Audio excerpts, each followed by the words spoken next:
গুণগান সে মহান করুণাময় আল্লাহ পাক রব্বুল আলামিনের দরবারে নিবেদিত যে রব্বুল আলামিন আমাদের সবাইকে পবিত্র মাহফিলে পাকে বসার তৌফিক দান করেছেন। সকলে বলি আলহামদুলিল্লাহ। তিনার পরে পরে অসংখ্য হারে শান্তির স্নিগ্ধ ধারা প্রবাহিত হোক সেই মহান পথ প্রদর্শকের প্রতি, যিনি আল্লাহর নৈকট্য লাভকারী, বিপদের উদ্ধারকারী, জগতের ভাগ্য, বিশ্বের সব চাইতে যোগ্য, বিশ্ব সম্প্রদায়ের দলপতি, যার হস্তে উম্মতের গতি, ধর্মতরীর মাঝি, যার প্রতি মহান আল্লাহ রাজি, আব্দুল্লাহ রাজকুমার, যার জন্য সৃষ্টি সমাহার, মালিকে জান্নাত, সর্বাঙ্গ রহমত, নবিকুলের সর্দার, গায়েবের সংবাদদাতা, ভবিষ্যৎ বক্তা, অন্ধকার কবরের সাহায্যকারী, পাপীদের সুপারিশকারী, জগতের সম্মান, সমস্ত সৃষ্টির প্রতি দয়াবান জানাবে আকা মৌলা জানাবে আহমদ মুজতাবা মুহাম্মদ মুস্তাফা সাল্লাল্লাহু আলাইহি সাল্লামের দরবারে কোটি কোটি দরুদ ও সালামের ধারা ও পারা বর্ষিত হোক। সকলে উচ্চ স্বরে বলুন আল্লাহুম্মা আমিন। মুআজ্জাজ সামিনে কিরাম, এখন আপনারা এমন একটি স্থানে অবস্থান করেছেন যে স্থান বা জায়গাটি আমাদের প্রত্যেকের হৃদয়ে গাঁথা রয়েছে। কারণ আমাদের সকলেরই এই বিশ্বাস বা আকীদারই একটা অন্তর্ভুক্ত যে আমরা আল্লাহ পাক রব্বুল আলামিনের প্রদান করা আয়ু বা জীবন যতদিন আমাদের রয়েছে এই দুনিয়ায় জীবন যাপন করব, তারপরে আমাদের আয়ুর সমাপ্তি হলে আমাদেরকে কবরেই যেতে হবে। আর কবরটি হলো আখিরাতের প্রথম সিঁড়ি বা প্রথম ধাপ। তো আপনারা সকলেই এটা যেহেতু কবরস্থান বা ঈদগাহের ময়দান যেমনটা বুঝতে পারছি, তো এখানে যে সকল মুমিন মারহুমিন মারহুমা বা আশেপাশে যেখানে কবরস্থ হয়ে আছেন, শায়িত আছেন, তাদেরকেও স্মরণ করা হচ্ছে, তাদের মাগফিরাত কামনা করা হচ্ছে। আর আমাদের নিজেদের মধ্যেও একটা বিশ্বাসটাকে মজবুত করা হচ্ছে। কারণ আল্লাহর রাসূল সাল্লাল্লাহু আলাইহি সাল্লাম ইরশাদ করেছেন, ফাজুরুহা ফাইন্নাহা তুযাহিদুকুম ফিদ দুনিয়া ওয়া তুযাক্কিরুকুমুল আখিরাহ। তোমরা কবরের দর্শন করো, জিয়ারত করো, কারণ কবরের জিয়ারত করলে তোমরা দুনিয়া থেকে আলাদা হতে পারবে এবং পরকাল তোমাদের স্মরণে আসবে। তো এমন একটি জায়গায় বসে আছি যেখানে পরকালটা স্মরণ করার জায়গা, আখিরাতকে মনে করার জায়গা, পরকালকে মনে রেখে কোনো জিনিস শোনার জায়গা এবং শোনার পরে নিজের লাইফে বা জীবনে অ্যাপ্লাই করার একটি অবস্থা। যাই হোক, প্রিয় দর্শকবিন্দু বা মুআজ্জাজ সামিনে কেরাম যারা শুনছেন, সকলের উদ্দেশ্যে বলি, যেহেতু আজকে আমি খুবই গুরুত্বপূর্ণ একটা বিষয় আপনাদের এই জলসা কমিটির তরফে আমাকে দেওয়া হয়েছে, যে বিষয়টি অত্যন্ত গুরুত্বপূর্ণ, সেটি হচ্ছে হুকুকুল ইবাদ, মানে একজন বান্দার অপর বান্দার প্রতি কেমন হক বা অধিকার রয়েছে। আমরা as a human, as a মানুষ হিসেবে একজনের কি কি অধিকার রয়েছে, আমি আপনাদেরকে যদি বোঝাই বা আপনাদেরকে যদি বলি যে as a human, what do you have any responsibility for your father and mother and sister and wife and husband and other family member? প্রত্যেকে উত্তর দেবেন যে হ্যাঁ, আমাদের সবার নিজের জীবনে নিজ নিজ দায়িত্ব আছে, অধিকার আছে। আপনাদের প্রত্যেকেরই রেসপন্সিবিলিটি আছে না নাই? কারণ হয়তো এমন আছে যে আলহামদুলিল্লাহ বাবা বাহায়াত আছেন, মা বাহায়াত আছেন, তো পিতা মাতার অধিকার রয়েছে, আমাদের পালন করতে হবে। আলহামদুলিল্লাহ যারা দাম্পত্য জীবন শুরু করেছেন, যারা বিবাহিত বা বিবাহিতা, তাদের স্বামীর অথবা স্ত্রীর অধিকার এক অপরের উপরে রয়েছে না রয়ে নেই? আছে। অনুরূপভাবে যাদের ভাই রয়েছে, ভাইয়ের অধিকার, ভাইয়ের হক, যার বোন রয়েছে তার বোনের হক বা অধিকার, কারোর চাচা তার অধিকার, পাড়া প্রতিবেশী তার অধিকার। এমনকি মোট কথা একজন মুমিন হিসেবে অপর মুমিনের অধিকার আছে। আর মুমিন তো পরে একজন মানব হিসেবে, মানুষ হিসেবে অপর মানুষেরও কিছু অধিকার আছে। এগুলো জানতে হবে। কারণ যদি আপনি আমি রেসপন্সিবিলিটি আমরা কি সেটা না জানি, আমার আপনার কি দায়িত্ব সেটা যদি না জানি, তাহলে জীবন যাপন তো অনেকেই করছে। একটা পশু, সেও জন্ম নেওয়া থেকে মৃত্যু পর্যন্ত নিজের জীবন যাপন করছে না, করে না গো? হ্যাঁও দেবেন। একটা ছাগল, একটা গরু, একটা মহিষ, একটা পশু যখন থেকে জন্ম নেয় মৃত্যুর আগে পর্যন্ত যে যেখানে ঘাস খাওয়ার দরকার, যেখানে অমুকটা খাওয়ার দরকার, যেভাবে হোক না কেন নিজের জীবনটা সম্পূর্ণ করছে না, করে না? করছে। তো একটা সিম্পল বা নিজের জীবন যাপন করা সবাই পারে, কিন্তু একটা সম্মানিত জীবন, একটা শ্রদ্ধেয় জীবন, একটা পছন্দনীয় জীবন, এবং যে জীবনটা যাপন করার মহান আল্লাহ আমাদেরকে নির্দেশ করেছেন, আমাদের নির্দেশিত জীবন, নির্দেশিত পথ অবলম্বন করে নিজের লাইফ অ্যাপ্লাই করে নিজের জীবনকে সম্পূর্ণ করা, এটা সবার প্রতি কিন্তু সম্ভব নয়। কিন্তু যারা এমন জীবন যাপন করে তারাই হচ্ছে প্রকৃত মানব, তারাই হচ্ছে প্রকৃত মুসলমান, তারাই হচ্ছে প্রকৃত মুমিন। আমি সহজ ভাষায় আপনাদেরকে উদাহরণ দিই, সহজ ভাষায়। তো একটু হ্যাঁ হো দেবেন, আমি হ্যাঁ হো কানে না পেলে আমার এনার্জি শেষ হয়ে যায়। বিষয় হলো আল্লাহ রাসূল সাল্লাল্লাহু আলাইহি ওয়াসাল্লাম নবী হওয়াটা কখন প্রচার করেছেন? 40 বছর আগে না 40 বছর পরে? আগে না পরে? জোরে বলবেন, শ্রোতা অনেক দূরে আছে, হয়তো আওয়াজ আসবে। মানে আল্লাহ রাসূল সাল্লাল্লাহু আলাইহি সাল্লাম, আমরা যে নবীর উম্মত, আমরা যে রাসূলের উম্মত, do you love the prophet Muhammad sallallahu alaihi wasallam? Do you follow the rules of Islam? আপনারা প্রত্যেকে উত্তর দেবেন, আলহামদুলিল্লাহ, I love the prophet Muhammad sallallahu alaihi wasallam, নবী মুস্তাফা সাল্লাল্লাহু আলাইহি ওয়াসাল্লামকে ভালোবাসি। আপনারা সবাই হয়তো উত্তর দেবেন যে I follow the rule of Islam, প্রত্যেক ইসলামের নিয়ম নীতির উপর আমল করার আমরা চেষ্টা করি। সবাই উত্তর দেবেন হ্যাঁ কি না গো? তো আমাদের যে ইসলাম প্রচার করেছেন, যিনি আমাদেরকে ইসলাম শিখিয়েছেন, যিনার ওসিলায় ইসলাম পেয়েছি, যিনি ইসলামকে এনেছেন, ওই রাসূল পাক সাল্লাল্লাহু আলাইহি সাল্লাম 40 বছর পরে নবী হওয়াটা প্রকাশ করেছেন না পূর্বে? পরে। তাহলে 40 বছর পর্যন্ত নবী তো ছিলেন, কিন্তু বলেন নাই आप पहले भी नबी थे, लेकिन आपने ऐलान नबुवत नहीं फरमाया। এখানে নিশ্চয় কোনো হিকমত আছে না নাই গো? কোনো কারণ আছে। আমরা আপনারা কোনো কাজ করলে তার কারণ থাকে। আমাদের মহান নবী সাল্লাল্লাহু আলাইহি সাল্লাম 40 বছর পর্যন্ত কেন নবুয়ত প্রকাশ করেন নাই, বা মহান আল্লাহ কেনই বা নির্দেশ দিলেন না ওনাকে এলানে নবুয়ত করেন? কারণ আমাদের আকীদা কি গো? নবী ওটাই করেন যেটা আল্লাহ করতে বলেন, নবী ওটাই বলেন যেটা আল্লাহ বলতে বলেন, নবী ওইখানেই যান যেখানে আল্লাহ যেতে বলেন। পবিত্র কোরআন সূরা নাজমের 1 থেকে 7 নম্বর আয়াত পর্যন্ত বলেন, আল্লাহ পাক রব্বুল আলামিন ইরশাদ করেন, ওয়া মা ইয়ানতিকু আনিল হাওয়া ইন হুয়া ইল্লা ওয়াহয়ুন ইউহা। আল্লাহ রাসূল বলেনই না, তবে আল্লাহ যেটা ওহী করেন রাসূল পাক সেটাই মুবারক জুবান দ্বারা প্রকাশ করেন। তো আল্লাহ রাসূল আল্লাহর নির্দেশিত কথা অনুযায়ী কাজ করেন। তো 40 বছর পর্যন্ত নবী হওয়াটা প্রকাশ করেন নাই কেন? তার কারণ আমরা যে নবীর উম্মত, আমরা যে রাসূলের উম্মত, আমরা যে নবীর গোলাম, ওই নবী আগে নবুয়ত প্রকাশ করেন নাই, আগে মানবতার, আগে হিউম্যানিটি, আগে মানসিকতার প্রচার প্রসার করেছেন। অ্যাজ এ হিউম্যান, একজন মানব হিসেবে, একজন মানুষ হিসেবে কেমন ভাবে জীবন যাপন করা দরকার সেটা আমাদের রাসূল শিখিয়েছেন।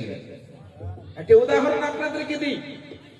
আল্লাহ রাসূল সাল্লাল্লাহু আলাইহি ওয়াসাল্লাম কোরআনের একটি আয়াত যখন নাযিল হয়, ওয়াআযির আশীরাতাকাল আকরাবিন, হে নবী আপনি আগে নিজের পরিবারদেরকে ভয় দেখান, মানে পরিবারদেরকে আগে ইসলামটার বার্তা দিন, নিজের আত্মীয়দেরকে।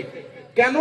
কারণ ঘরওয়ালা নিজের আত্মীয়দেরকে আগে শেখালে অপরদের পর্যন্ত বার্তাটা সহজে পৌঁছাবে। তারপরে মহান আল্লাহর তরফে একটা নির্দেশ হলো, ফাসদা বিমা তুমারু ওয়া আরিদ আনিল মুশরিকিন। হে নবী এবার আপনাকে আর চিন্তা করতে হবে না, আপনি এবার প্রকাশ্যে ইসলামের দাওয়াত দিন আর কাফের মুশরিকদের কাছ থেকে আপনি বিমুখ হয়ে যান। তো আল্লাহ রাসূল পাহাড়ে দাঁড়িয়ে গেলেন, মক্কায় দাঁড়িয়ে যাওয়ার পরে কুরাইশদেরকে বলেন, ইয়া ফিহর, ইয়া বনি আদি, এগুলো একটা গোত্রের নাম, কবিলার নাম, কুরাইশ বংশের নাম। কুরাইশ বংশদেরকে ডাক দিলেন আল্লাহ রাসূল সাল্লাল্লাহু আলাইহি ওয়াসাল্লাম। ডাক দেওয়ার পরে বলেন, আচ্ছা শোনো, আমি যদি তোমাদেরকে বলি এই পাহাড়ের পেছন দিক থেকে সিপাহী তারা তলোয়ারি নিয়ে, অস্ত্র শস্ত্র নিয়ে তারা তোমাদের উপরে হামলা করছে, তোমরা কি বিশ্বাস করবে? তো মক্কার কাফেররা কি বলেছিল জানেন? মক্কার কাফেররা বলেছিল, নাম ইন্নাকা আনতাল আমিন, অবশ্যই, কারণ আপনি হচ্ছেন সত্যবাদী নবী, আপনি জীবনে কখনো মিথ্যা বলেন নাই, আপনি হচ্ছেন সত্যবাদী, তাই আপনি এমন যদি বলছেন তাহলে সেটা আমরা বিশ্বাস করে নেব। রাসূল পাক সাল্লাল্লাহু আলাইহি সাল্লাম 40 বছর বয়স পর্যন্ত মানবতার এইভাবে প্রকাশ করেছেন, জীবনে কখনো মিথ্যা, জীবনে কেন, আল্লাহ রাসূল তো মিথ্যা বলতেই পারেন না, কারণ আল্লাহ রাসূলকে আল্লাহ নিষ্পাপ বানিয়েছেন।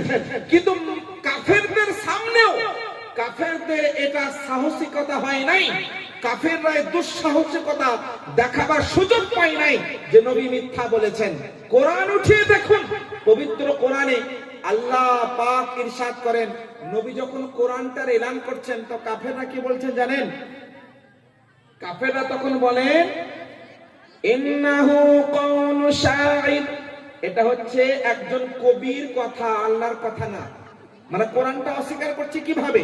এটা আল্লাহর কথা নয়, এটা কোনো কবির বাণী। তো কোরআনে আল্লাহ পাক নবীর হয়ে জবাব দিচ্ছেন, ওয়া মা হুয়া বিকাউলি শাইর, এটা কোনো কবির কথা নয়, এটা কোনো কবিতা লেখকের বাণী নয়, ইন্নাহু লাকাউলু রাসূলিন কারীম, এটা দয়াবান নবীর মুবারক বাণী। তো কাফেররা কোরআনকে মানতো না, কিন্তু এই দুঃসাহসিকতা দেখাবার সুযোগটুকুও পায় নাই, কারণ রাসূল পাক এমন মানবতা প্রচারই করেন নাই যে কাফেররা মিথ্যুক হওয়ার অপবাদ লাগাবে। কারণ রাসূল পাক নিজের লাইফে, নিজের জীবনে এমন আখলাক, এমন মহান চরিত্রের প্রমাণ করিয়েছেন যে কাফের মুশরিকরা পর্যন্ত বাধ্য ছিল রাসূল পাককে সত্যবাদী বলতে এবং রাসূল পাককে মহান চরিত্রের অধিকারী বলতে। তাহলে বোঝা গেল একটাই, হুকুকুল ইবাদ, একজন মানব হিসেবে, অ্যাজ এ হিউম্যান, একজন মানুষ হিসেবে আমাদেরকে প্রথমে নিজের ব্যক্তিত্বটা উপস্থাপন করতে হবে। মুমিন মুসলমান তো অবশ্যই হতে হবে, কিন্তু মুমিন প্রকৃত তারাই হয় যারা প্রকৃত মানব হয়, যারা প্রকৃত মানুষ হয়। কারণ একজন অমানুষ হয়ে কখনো মুমিন হতে পারবে না, একজন অমানব হয়ে কখনো মুমিন মুসলমান হতে পারে না। এটা রাসূল পাকের বাণী এবং পবিত্র কোরআনের মহাগ্রন্থের একটি কথা। এই বিষয় নিয়ে যেহেতু আলোচনা করব, আসুন আপনাদেরকে জিজ্ঞেস করি, মানুষ কাকে বলে? শ্রোতারা এত দূরে আছেন যে জিজ্ঞেস করতেও মানে আমাকে চিন্তা করতে হচ্ছে, মানুষ কাকে বলে? অনেকে হয়তো উত্তর দেবেন, হুজুর মানুষ আবার কাকে বলবে? একজন মানুষের ঘরে জন্ম নিলে মানুষ আবার কাকে বলবে? একজন মানুষের বাড়িতে জন্ম নিলে, তাই তো নাকি গো? মানুষ কাকে বলে? মানুষের পরিচয় আমরা যদি বড় বড় বিজ্ঞানী, গবেষক, ফিলোসফার, দার্শনিক তাদের কাছ থেকে বলি মানুষ কাকে বলে, তো তারা নিজের মতো করে মানুষের পরিচয় দেয়। মনে করুন একজন সোশ্যাল সায়েন্স নিয়ে যারা পড়াশোনা করে বা এই সমস্ত ব্যক্তি যারা গবেষক, তাদেরকে যদি আপনি বলেন না, please introduce me to about humanity, মানবতা কাকে বলে, মানুষ কাকে বলে, মানুষের পরিচয় আমাকে দিন, টেল মি অ্যাবাউট হিউম্যানিটি, মানবতা সম্পর্কে বলো, সে কি বলবে জানেন? মানব কাকে বলে জানেন? The human is the social animal. মানুষ বলা হয় একটি সামাজিক প্রাণীকে, যে সমাজে চলে, সমাজকে গঠন করে, মিলেমিশে থাকে।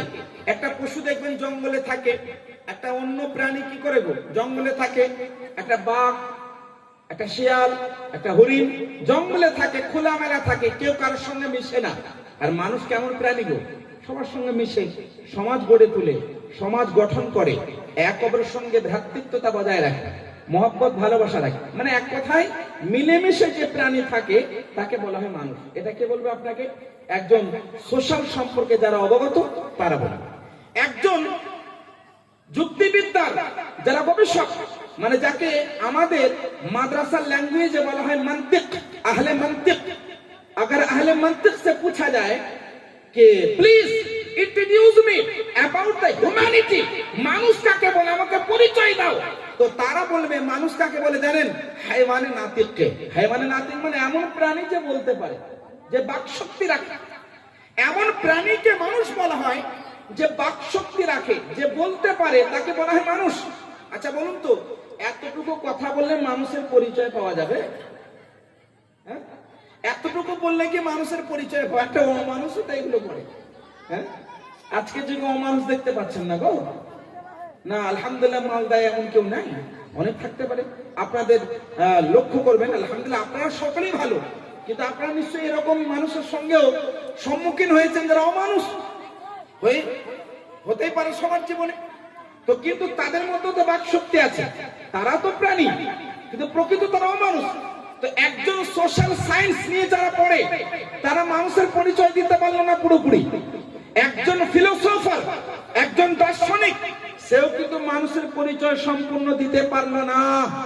মানুষের পরিচয় কে দেবে জানেন? মানুষের পরিচয় মহান আল্লাহ পাক দেবেন, বলুন সুবহানাল্লাহ। কারণ মানবের স্রষ্টা হচ্ছেন আল্লাহ, মানুষকে সৃষ্টি করেছেন মহান আল্লাহ। তাই মহান আল্লাহ উত্তরে দিচ্ছেন, শুনুন কয়েকটা আয়াত পড়ব, তবে আমি আমার বিষয়ের দিকে যাব। পবিত্র কোরআনে মহান আল্লাহ পাক বলেন, ওয়ালাকাদ কাররামনা বানি আদম। মানবকে জানেন? মানব হচ্ছে এমন প্রাণী, মানব হচ্ছে এমন মখলুক, আমি আল্লাহ যাকে কারামতের সম্মানের তাজ পরিয়েছি, বলুন সুবহানাল্লাহ। यानी जिसे हमने इज्जत बख्शी, जिसको मैंने अजीज बनाया, महबूब बनाया, जो मुअज्जज बनाया, उस शख्स का नाम है इंसान। কারণ মহান আল্লাহ মানুষকে অমানুষ করেন নাই, বরং মানবকে মানব বানিয়েছেন। আর মানবের মধ্যে মহামানবগণকে মহান আল্লাহ নবী বানিয়েছেন, যে নবীগণ আমাদের সবার পথ প্রদর্শক। কোরআনের মধ্যে জিজ্ঞেস করুন কোরআনকে, কোরআন please introduce me about the humanity, tell me about the human. মানুষ কাকে বলে? কোরআনকে যদি আপনি জিজ্ঞেস করেন, নাই সোশ্যাল সায়েন্স ওয়ালাদের মতো, ফিলোসফারদের মতো, দার্শনিকদের মতো, আহলে মান্তিকদের মতো জবাব দেবে না। কোরআন আপনাকে জবাব এইভাবে দেবে, শোনে। কোরআন বলে, ওয়াসাখখারা লাকুম মা ফিস সামাওয়াতি ওয়া মা ফিল আরদ। মানুষকে জানেন? মহান আল্লাহ বলেন, মানুষ হচ্ছে আমার সব মখলুকের চাইতে শ্রেষ্ঠ। কেমন? মানুষ সব সৃষ্টির সেরা, আর এমন সেরা আল্লাহ বলেন, ওয়াসাখখারা লাকুম, আমি আল্লাহ তাদের জন্য তাদের কন্ট্রোলে করে দিয়েছি, মা ফিস সামাওয়াতি ওয়া মা ফিল আরদ, জমিন আসমান এবং যা কিছু আছে এ সব কিছুকে আমি মানুষের তত্ত্বাবধানে করে দিয়েছি, মানুষের আন্ডার কন্ট্রোল করে দিয়েছি। মানে দুনিয়ায় যা কিছু আছে, আসমানে যা কিছু আছে, সব আল্লাহ কাদের জন্য বানিয়েছেন গো? মানুষের জন্য বানিয়েছেন, মানবের জন্য বানিয়েছেন। তো আল্লাহ পাক রব্বুল আলামিন মানব কেমন বানিয়েছেন যে মানুষ সম্মানিত হবে, যে মানব আসলে মানব হবে, যে মানুষ আসলে মানুষ হবে। এবার আমি আপনাদেরকে বলবো, একটি পাসবুক পাওয়া গেছে, কি কি ডকুমেন্টস আছে? মন্তারুল হক, মন্তারুল শেখ, মন্তারুল শেখ এখান থেকে দিয়ে যাবে। একটা পাস পাওয়া গেছে, যে যে কারো হয়তো হারিয়েছে, এখান থেকে নিয়ে যাবে। মন্তারুল শেখ, মন্তারুল শেখের নামে আইডি আছে। ওকে, اللهم صل على سيدنا مولانا محمد وعلى اله واصحابه وسلم صلى عليه الصلاه والسلام عليك يا رسول الله يا حبيب الله صلى الله عليه وسلم। তো বিষয়টা বলছিলাম যে আল্লাহ পাক মানবের পরিচয় কিভাবে দিলেন, যে মানবকে আল্লাহ সম্মানিত বানিয়েছেন। মানবের পরিচয় কিভাবে দিলেন? যে মানবের জন্য সমগ্র জাহান কুল কায়নাতকে বানিয়েছেন। মানবের পরিচয় কিভাবে দিলেন? যে মহান আল্লাহ বলছেন সমস্ত মাখলুকের সেরা আমি মানবকে বানিয়েছি। আর আমরা দুনিয়াতে এসে যদি আমাদের কাজগুলো সব থেকে নিকৃষ্ট হয়, তো মানুষের পর্যায়ে পড়বো গো? দেখতে মানুষ হতে পারে, কিন্তু মানুষের পর্যায়ে পড়বে না। কেমন? আমি উদাহরণ, হযরত আদম আলাইহিস সালাতু ওয়াস সালাম, ইনি আমাদের সকলের আদি পিতা কিনা গো? আমাদের সবার পিতার নাম কি? হযরত আদম আলা নবিয়িনা আলাইহিস সালাতু ওয়াস সালাম। আমাদের সকলের মা কে? হযরত মা হাওয়া রাদিয়াল্লাহু তাআলা আনহা। ইনি হচ্ছে আমাদের সকলের মা। জান্নাত থেকে ইনাদেরকে দুনিয়ায় পাঠানো হয়েছে। জান্নাত থেকে ইনাদেরকে দুনিয়ায় পাঠানো হয়েছে। আর দুনিয়াতে এসে ইনারা দুনিয়াকে সুসজ্জিত করেছেন। যারা আসলে আদমের সন্তান হবে, যারা আসলে প্রকৃত ইবনে আদম হবে, তারা জান্নাতি। কিন্তু যারা ইবনে আদম হবে না, তারা জান্নাতি নয়। এবার ইবনে আদম বলতে, ইবনে আদম যদি মুসা নবীর জামানায় হয়, তো মুসা নবীর মান্যকারী হতে হবে। ইবনে আদম যদি ঈসা নবীর জামানা হয় আলাইহিস সালাম, তো ওনার মান্যকারী হতে হবে। ইবনে আদম যদি ইব্রাহিম নবীর জামানার হয়, তো ইব্রাহিম আলাইহিস সালামের মান্যকারী বান্দা হতে হবে। ওই ইবনে আদম যদি হযরত ইউসুফ আলাইহিস সালামের জামানার হয়, তো ইউসুফ আলাইহিস সালামের মান্যকারী হতে হবে। ইবনে আদম যদি ইউনুস আলাইহিস সালামের জামানার হয়, তো ইউনুস আলাইহিস সালামের মান্যকারী হতে হবে। এবং শেষ বেলায় ওই ইবনে আদম যদি আমাদের জামানার হয়, তো নবী মুহাম্মদ মুস্তাফা সাল্লাল্লাহু আলাইহি সাল্লামের মান্যকারী হতে হবে। তবে ওই ব্যক্তি প্রকৃত ইবনে আদম এবং জান্নাতি। তাহলে অনেক এমন মানুষ আছে যারা অমানুষ, এটা কোরআন বলছে। অনেক এমন মানব আছে যারা অমানব, যেটা কোরআন বলছে। সুতরাং আমাদের জীবন এমন ভাবে কাটাতে হবে যারা আমরা মানব হিসেবে, মানুষ হিসেবে জীবন যাপন করতে পারি। আর মানুষ এমন হবে যারা মুসলমান মানুষ এবং মুমিন মানুষ হতে পারে। কারণ মানবতা, মানসিকতা প্রথম ধাপ, তারপরে ঈমান শুরু হয়। কারণ প্রথম মানসিকতা হলো এটাই, প্রথম মানবতা হলো এটাই যে ইহসান কেউ করলে ইহসানটা শুকরিয়া আদায় করা। মহান আল্লাহ আমাদের বানিয়েছেন, মহান আল্লাহ আমাদের সৃষ্টি করেছেন। আল্লাহ শুকরিয়া প্রথমেই ভাবে আদায় হবে যে আমরা প্রকৃত যাতে ঈমানদার হতে পারি। এই যে প্রথম শুকরিয়া আদায় হবে যে আমরা যাতে মুমিন হয়ে পরিচয় দিতে পারি। এটা হচ্ছে প্রথম আল্লাহ শুকরিয়া আদায় করা। তো মানব কিভাবে হবেন? এবার আমি কয়েকটি হাদিস দ্বারা বিষয়টিকে প্রমাণ করার চেষ্টা করব যে আমাদের অনেকগুলো হক আছে। একজন মুমিন পরস্পর ভাই ভাই, তাদের আলাদা হক আছে। বাবা মায়ের আলাদা হক আছে, স্বামী স্ত্রীর আলাদা হক আছে, ভাই ভাইয়ের আলাদা হক আছে। যেমন পবিত্র হাদিস শরীফের মধ্যে বিদ্যমান একটি লম্বা হাদিস, তার সংক্ষিপ্ত আমি উদাহরণ আপনাদের সামনে উপস্থাপন করব। ইমাম বুখারী রাহমাতুল্লাহ আলাইহি সহিহুল বুখারীর মধ্যে বয়ান করেন, কিতাবুল মাযালিম বাবু নাসরিল মাজলুমি 2 নম্বর খণ্ডের 863 নম্বর পৃষ্ঠায় 2314 নম্বর হাদিস। হাদিসটা কি রয়েছে? হযরত আবু মুসা রাদিয়াল্লাহু তাআলা আনহু থেকে বর্ণিত হাদিসটা। আল্লাহ রাসূল সাল্লাল্লাহু তাআলা আলাইহি ওয়াসাল্লাম ইরশাদ করেছেন, আল মুমিনু লিল মুমিনি কাল বুনিয়ান ইয়াশুদ্দু বা'দুহু বা'দা। আল্লাহ রাসূল সাল্লাল্লাহু আলাইহি ওয়াসাল্লাম ইরশাদ করেন, একজন মুমিন অপর মুমিনের জন্য কেমন জানেন? একটা মজবুত দেওয়ালের মতো। একটা মজবুত দেওয়ালের মতো। যে মজবুত দেওয়াল একটা অংশ তার দ্বিতীয় অংশটাকে কি করে ধরে রাখে, শক্তি দেয়। যেমন একটা বাড়িতে 4টে পিলার থাকলে একটা পিলার অপর পিলারের ভারিত্বটা গ্রহণ করে না, করে না গো? একটা পিলার সরিয়ে দিলে ঘরটা কমজোর হবে না, হবে না?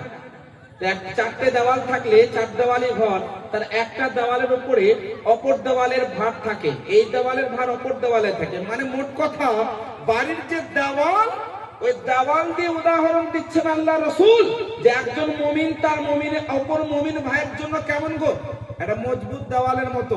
সুতরাং যেমনি ভাবে একটা দেওয়াল অপর দেওয়ালকে মজবুত করে, অনুরূপ ভাবে মুমিন মুসলমান অপর মুসলমানের জন্য এমনই যে তার ঈমানটা মজবুত হতে থাকে, তার ইসলামটা শক্তিশালী এবং সবল হতে থাকে। অ্যাজ এ মুমিন, অ্যাজ এ মুসলিম, আমরা যখন অপর মুমিনের খেয়াল করব, অপর মুসলমান ভাইয়ের খেয়াল করব, তো এই খেয়াল করাতে শুধু নেকি পাবেন না, বরং আপনার ঈমানটাও মজবুত হবে, আপনার আকীদাটাও সবল হবে, আপনার ইসলামটাও শক্তিশালী হবে। এটা আল্লাহ রাসূল সাল্লাল্লাহু আলাইহি সাল্লামের হাদিস, যে হাদিস থেকে আমরা বুঝতে পারছি যে আল্লাহ রাসূল সুন্দরভাবে আমাদেরকে মুবারক বাণী দ্বারা স্পষ্ট করে দিলেন কেমন ভাবে আমাদের জীবন যাপন করা দরকার। দ্বিতীয় হাদিস শুনে আপনাদের সামনে, যে হাদিসটি শোনার পরে আশা করি আমাদের বা আপনাদের সকলের মুমিন হওয়াতে গর্বিত আপনারা অনুভব করবেন। একটি হাদিস, যে হাদিস শরীফটি বুখারী শরীফের মধ্যে বিদ্যমান, কিতাবুল ঈমান, বাবু মান জাআ মিনাল ঈমান মা জাআ মিনাল ঈমান, এই অধ্যায়ের মধ্যে বিদ্যমান। হাদিসটি 13 নম্বর হাদিস। হযরত আনাস বিন মালিক রাদিয়াল্লাহু তাআলা আনহু থেকে বর্ণিত, আল্লাহ রাসূল সাল্লাল্লাহু আলাইহি সাল্লাম ইরশাদ করেন, লা ইউমিনু আহাদুকুম হাত্তা ইউহিব্বা লিআখিহি মা ইউহিব্বু লিনাফসিহি। আল্লাহ রাসূল সাল্লাল্লাহু আলাইহি সাল্লাম ইরশাদ করেন, তোমাদের মধ্যে কেউ কখনো মুমিন হতে পারবে না যতক্ষণ পর্যন্ত তোমরা নিজের জন্য যেটা পছন্দ করো অপর ভাইয়ের জন্য পছন্দ না করবে। আজকালকার যুগে কি হয় গো, আমরা মুমিন মুসলমান হিসেবে আমরা অনেক সময় দেখা যায় যে একজন মুসলমান, একজন মুমিন যদি দুস্থ হয়, অসহায় হয়, দরিদ্র হয়, আপনার বাড়িতে যদি দণ্ডায়মান হয়, তা আপনি কি করেন? আপনার সব থেকে অনুপযোগী এবং অব্যবহার যোগ্য এমন বস্তুগুলোকে তুলে দেন। কেন? যে আপনার ওটা কোনো কাজে লাগবে না। কি করেন? আমরা কি করি? ওইটা যেটা আমাদের কোনো কাজে লাগবে না সেটা দাও, যেটা আমাদের কারোর কাজে লাগবে না সেটা দিয়ে দাও, কারণ এটা এমনি পড়ে আছে, এটা ব্যবহার করা যাবে না, ব্যবহারযোগ্য নয়। তো আমরা কি করে? সেইটাকে দিয়ে দিই। কিন্তু একজন মুমিন হিসেবে আপনার কর্তব্য, আমাদের কর্তব্য কি? যে আপনি নিজের জন্য যেটা পছন্দ করবেন ওইভাবে আপনার ভাইয়ের জন্য পছন্দ করবেন। এটা হচ্ছে আসল ঈমান এবং এইটা হচ্ছে আসল কর্তব্য, এবং একজন মুমিন হিসেবে এটা আমাদের সকলের পরিচয় হওয়া দরকার।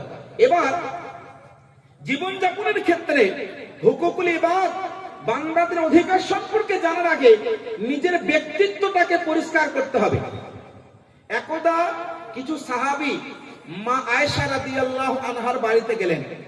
উম্মুল মুমিনিন, নবীর স্ত্রী, আমাদের সকলের মা সাইয়্যিদাতুনা মা আয়েশা সিদ্দিকা রাদিয়াল্লাহু তাআলা আনহার বাড়িতে গেলেন। আর যাওয়ার পরে বললেন কে কাইফা খুলুকু, হে মা, হে উম্মুল মুমিনিন, আল্লাহ রাসূলের আখলাক কেমন ছিল?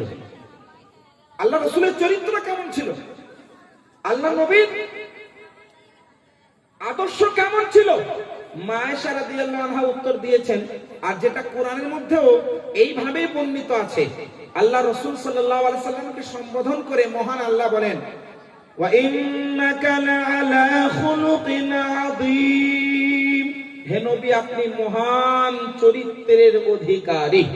আর মা আয়েশা রাদিয়াল্লাহু আনহা কি বলেন?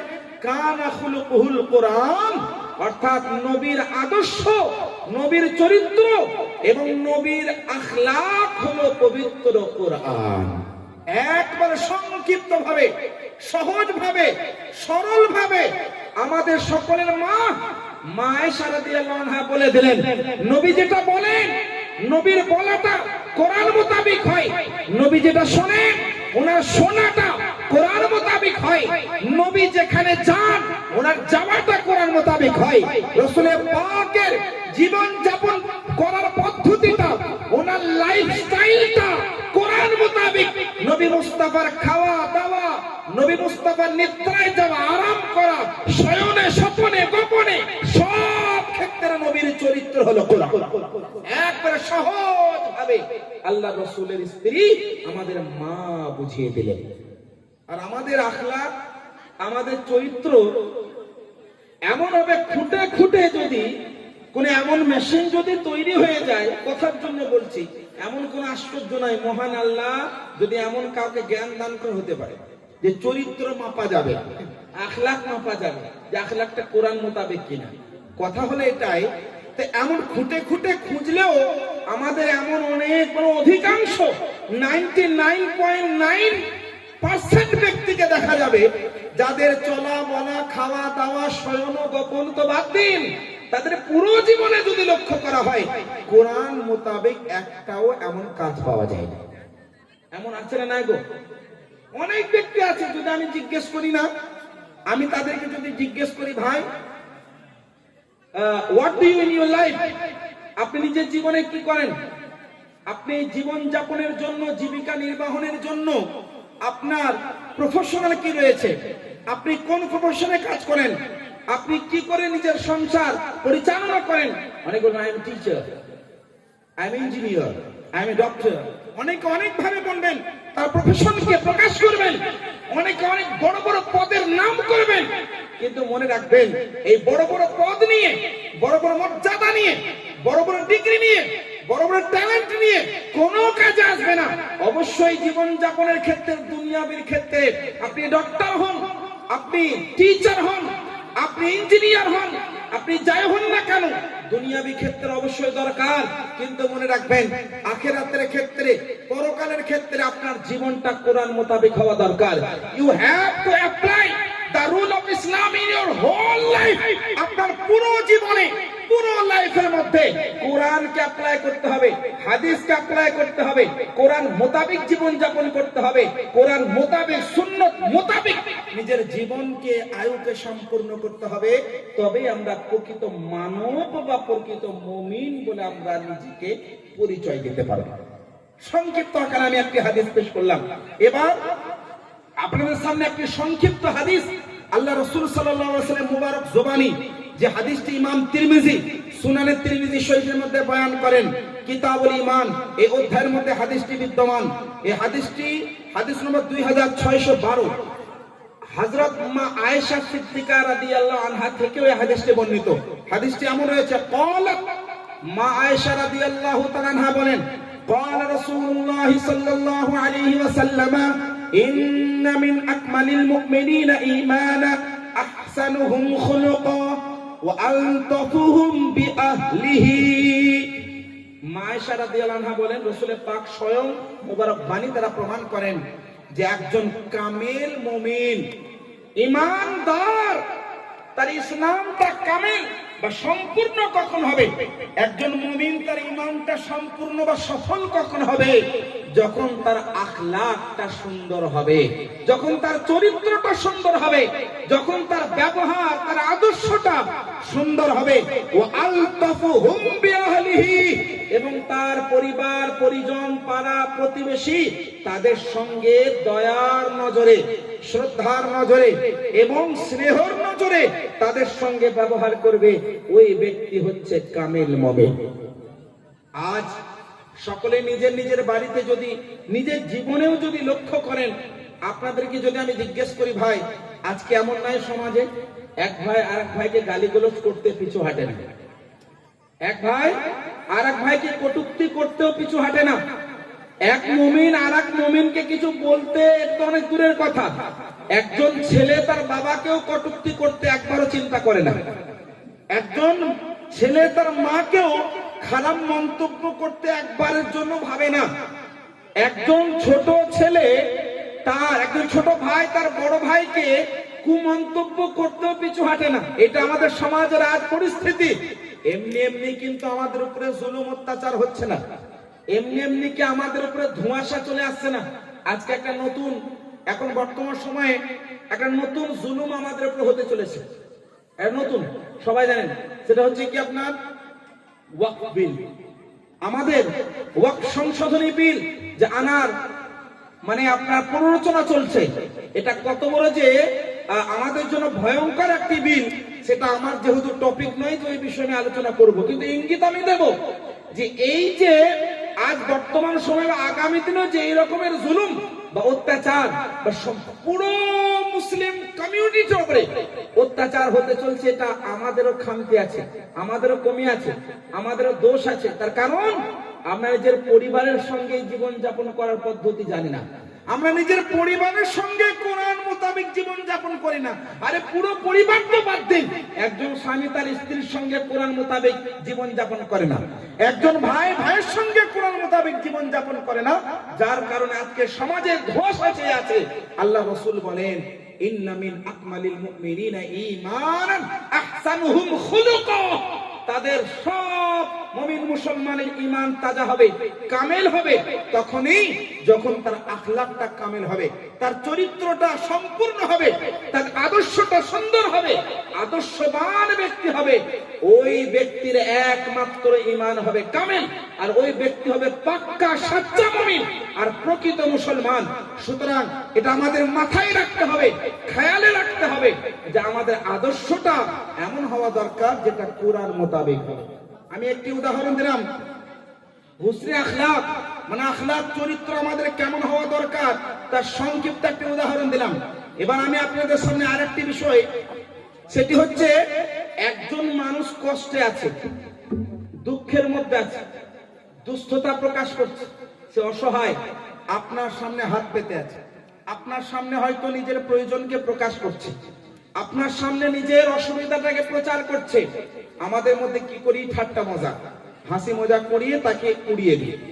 কোনোভাবে একজন মুমিন মুসলমান ভাই দুস্থ অসহায় আপনার বাড়িতে দণ্ডায়মান হলে, আপনার বাড়িতে দ্বারস্থ হলে, আমাদের বাড়িতে দ্বারস্থ হলে কি করি আমরা? যে কোনো ভাবে হোক না কেন সরিয়ে দিই। আল্লাহ রাসূল কি বলেন জানেন? লম্বা একটি হাদিস, আমি সংক্ষিপ্ত আকারে উপস্থাপন করব। এই হাদিসটি ইমাম বুখারী সহিহুল বুখারীর মধ্যে প্রকাশ করেছেন, এনেছেন, হাদিসটি বর্ণনা করেছেন। বুখারী শরীফ হাদিস নম্বর 231, হযরত ইবনে উমর, হযরত সাইয়্যিদুনা উমর ফারুক রাদিয়াল্লাহু তাআলা আনহুর পুত্র হযরত ইবনে উমর রাদিয়াল্লাহু তাআলা আনহু থেকে বর্ণিত। হাদিসটি এমন রয়েছে, আন্না রাসূলুল্লাহ সাল্লাল্লাহু আলাইহি ওয়াসাল্লাম قال المسلم أخو المسلم لا يظلمه ولا يسلمه ما كان في حاجة أخيه كان الله في حاجته وما فرج عن مسلم كربة فرج الله عنه بها كربة من كربات يوم القيامة।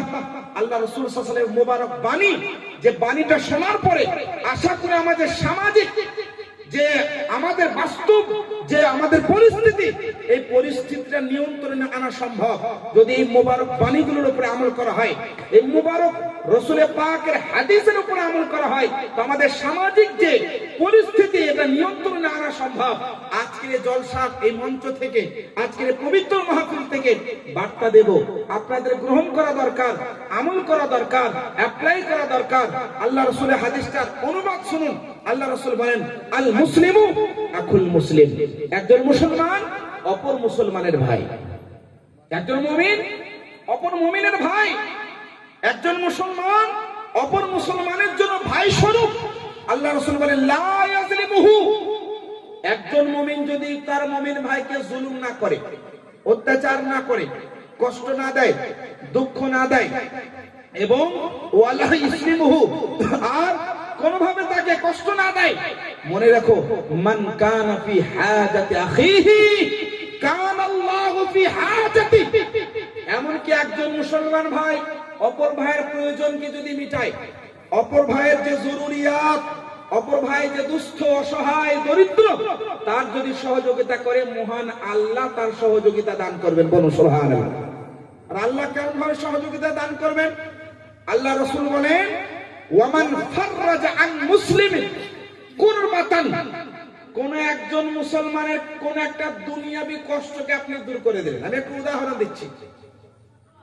কোন একজন মুমিন মুসলমান দ্বারস্থ হয়েছে আপনার বাড়িতে কোন একটা প্রয়োজনে, হয়তো দেখা গেল তার মেয়ের বিবাহের জন্য আপনার কাছে কিছু চাইছে, দেখা গেল তার সংসার চলছে না, অত্যন্ত গরিব দুস্থ, এবং তার জন্য চাওয়া জায়েজ আছে, কারণ আজকের যুগে অনেক স্মার্ট ফকির আছে, যারা আসলে ফকির নয়, তাদের উপরে ফকির সাব্যস্ত করাই যাবে না, তাদের গুলো চাওয়াটাই হারাম। আমি তাদের কথা বলছি না, যারা আসলে দরিদ্র অসহায় দুস্থ, আপনি অনুভব করলেন, উপলব্ধি করলেন, আর আপনি যখন তার প্রয়োজনটা মিটালেন, মহান আল্লাহ রাসূল বলেন, কানাল্লাহু ফি হাজাতি, মহান আল্লাহ তার হাজাতকে প্রচার মানে পূরণ করে দেয়। আর কেমন ভাবে পূরণ করেন? আল্লাহ রাসূল সাল্লাল্লাহু আলাইহি ওয়াসাল্লাম ইরশাদ করেন, ওয়ামান ফাররাজা আন মুসলিমিন কুরবাতান ফাররাজাল্লাহু আনহু কুরবাতান মিন কুরবাতি ইয়াউমিল কিয়ামাহ। কিয়ামতের দিনে অত্যন্ত জটিল সময়ে, কষ্টের সময়ে, যন্ত্রণার সময়ে, বেদনার সময়ে, যার বিবরণ একাধিক হাদিস শরীফের মধ্যে রয়েছে, এই সূর্যের তাপ দ্বিগুণ শতগুণ 70 গুণ বেড়ে যাবে।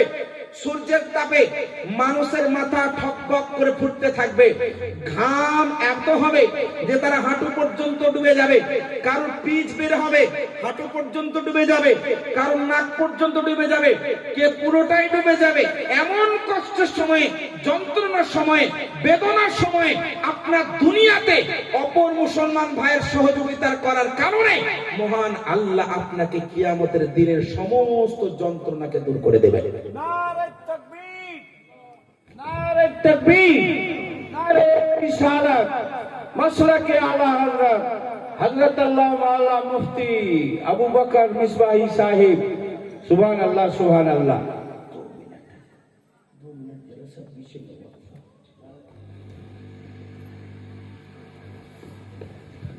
আসসালামু আলাইকুম। আপনাদেরকে একটু